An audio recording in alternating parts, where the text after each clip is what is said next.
do develop different business solutions for big and small enterprises, where around 90% of the company in the world that runs SAP business solution. I'm currently working at the marketing and sales team, which we develop different solutions and target specific business groups.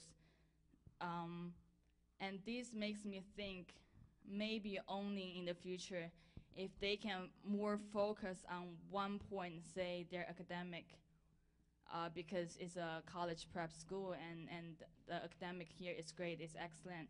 If we more putting on the effort to focus on the academic here, say maybe we increase different language courses, because we have a high, I see that we have a high population of international students here.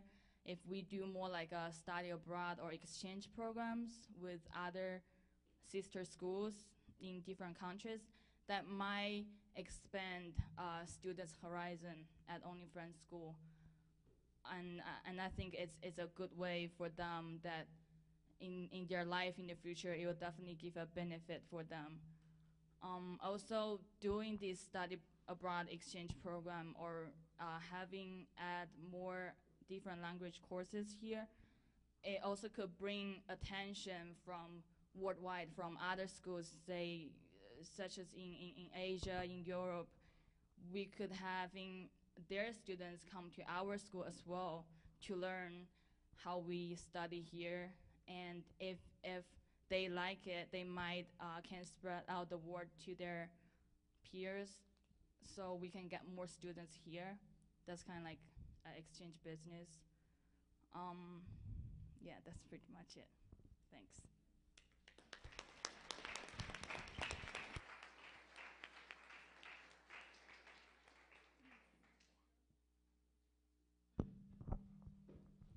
Hi, everyone. Can you hear me all right? Okay. Let me get my notes ready. It's really good to be back. Thank you for having me. And Leonard, I know my sister's going to be very jealous that I got to see you. I'll start by saying, if you're doing something that's never been done before, how can you make the perfect plan? And I'm just going to give only some stories that I think help me illustrate certain points that I'm trying to get across. I hope you guys will understand what I'm saying. First, I'll talk about Toy Story 3. Are you guys familiar with it? Toy Story 3, I don't know if you noticed, but it came out 11 years after Toy Story 2.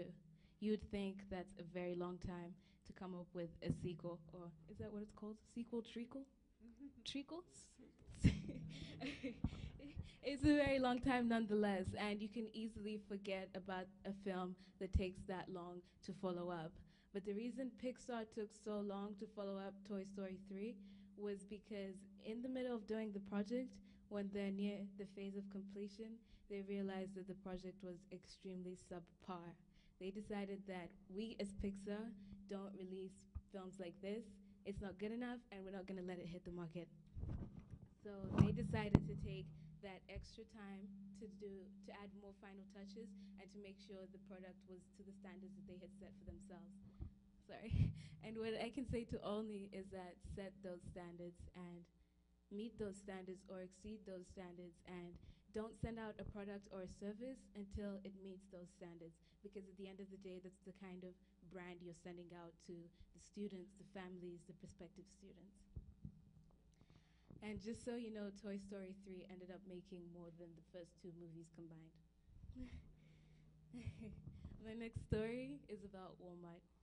Walmart has a branch in Phoenix, Arizona, I believe. And they did market research, and they found that if the branch was actually located on the other side of the highway, they could make more money than they were making on one side of the road. To us, it seems like something that's very insignificant, but if you think about the way people drive, you can actually locate where your business is and end up making more money. So what I can say to Olney about that is understand your market. Know who you're dealing with, know your clients, that's the students, that's the faculty, and try and meet their needs. Because in that way you can situate yourself in a way where you can be easily accessible and meet everybody where they want to be. And after moving to the other side of the road, it took Walmart 9 months to make 15 to 11% more than they were making on the other side of the street.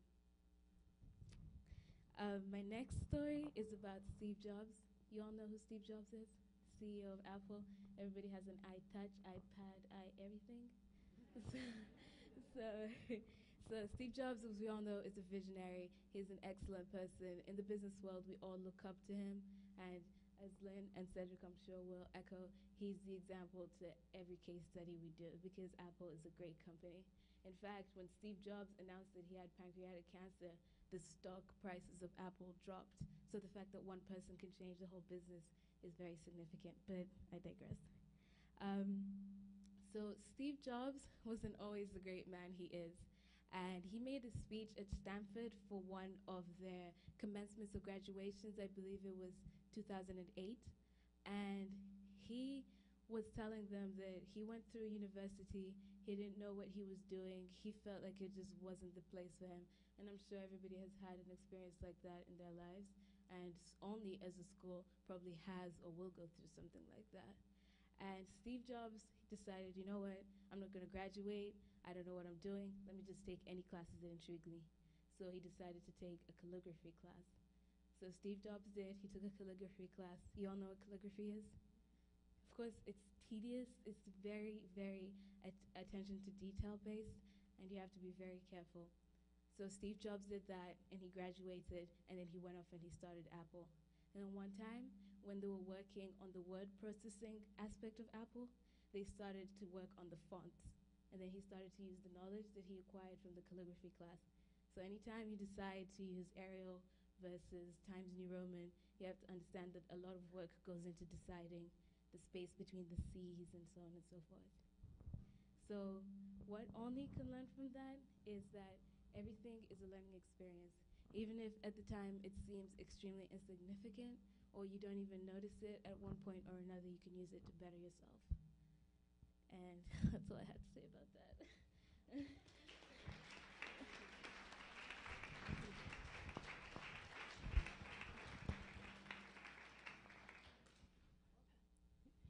Hello, everyone. I'd like to start out by telling you all my connection to Olney. Back in the 1950s, my grandparents decided to send my mother and her two sisters here from across the state in Yellow Springs, Ohio. And at the time, the student body at Olney Friends School was almost entirely Quaker, but my mother's family was not a Quaker family. Her mother, in particular, was looking for the best, most excellent academic education she could find for her daughters and chose Olney Friends School. As a direct result of my mother's experience here at Friends Boarding School, I was raised a Quaker. My father grew up a Methodist in eastern North Carolina. My mom grew up an Episcopal, but when they had children, they decided to raise them in the Quaker meeting tradition. Being a Quaker has been the largest influence on my life aside from my family, particularly as a child, teen, and young adult when I was making formative decisions. My meeting in Greensboro, North Carolina was my second family. I chose to attend Guilford College, and out of college, I chose to work at Olney Friends School as my first job, where I taught science and lived in the girls' dorm and tutored math and science. After working here at Olney for a year, I continued on in the Quaker education world because I had discovered my vocation in my first year out of college, which was working with young people in Friends schools. I was on my way to medical school when I came here to teach, but my partner and I are very glad that that plan was derailed by my year here, because we have a very satisfying life that we have built around my career working in Friends schools. We have two children now, a 5-year-old and a 2-year-old, and we're planning on sending both of them to Carolina Friends School. So you can see how my mother's education here in the 1950s has affected 3 generations of lives. The second big influence that I want to talk about today, which I think combines with my Quaker upbringing, is my choice of partner. My partner, Hannah, was raised in a family that embraced simplicity and integrity in their lifestyle, almost to a radical point compared with most Americans. However, they embraced this lifestyle not only out of a sense of responsibility, but out of a sense of seeking joy. and they see the lifestyle choices that they have made to live more simply and in more harmony with the earth as a source of great joy. And Hannah and I work to combine a sense of responsibility and integrity and Quaker values with a sense of joy in our lives today. So some specific ways that Olney has influenced the way I live and Quaker values have influenced my life so far is in my choice of vocation, and then in some smaller ways about how we structure our family's life. We live in Durham, North Carolina, and we limited our housing search to locations where we could remain a one-car family. We decided to make that choice out of a sense of integrity and our concern for our toll of transportation on the earth. We have also chosen to put a lot of time and money and effort into making our 1953 ranch home more energy efficient. People are always putting time and money and effort into their homes, and one example is you could spend $3,000 to put granite countertops in your kitchen, which seems to be a popular choice, but instead we put a solar panel on our roof so that we could get hot water heated by the sun. And we've taken advantage of every tax credit that is out there, and I'm always looking for new ones to fund these opportunities for us. We live on 2.5 acres right outside of town, and a swath of our land cannot be forested because it runs up under power lines, but we can garden there. And Hannah and I have both been interested in food production, her from being raised by people who are now farmers and who have always raised a good portion of their own food, and me from knowing her family and from teaching a class at Guilford College on local food systems in 1995. We used to have chickens at our old house, and we really like their eggs. And we're going to have them at our new house as soon as we can figure out a way to keep them safe from our dog. We're still working on that. We have these 2 little kids who are obviously a joy, but they don't make it easy to work in a vegetable garden. So right now we're working on planting shrubs and trees, something that we can do with our children but that don't require the intensive maintenance. And we figure when they start yielding in 4 or 5 years, we can work with our children, and they can also play independently, and we can start harvesting our bounty then. We also share a lawnmower with our neighbor because a lawnmower is a huge financial investment. And so we went in together with our neighbor on one, and we share lawn mowing chores. And we are hoping to work toward having a very small herd of miniature sheep, or like two sheep maybe, or 3 sheep, or a miniature cow, shared between us and our neighbor to take over some of the lawn maintenance chores. And we have another neighbor who's interested in the fleece. She works with wool.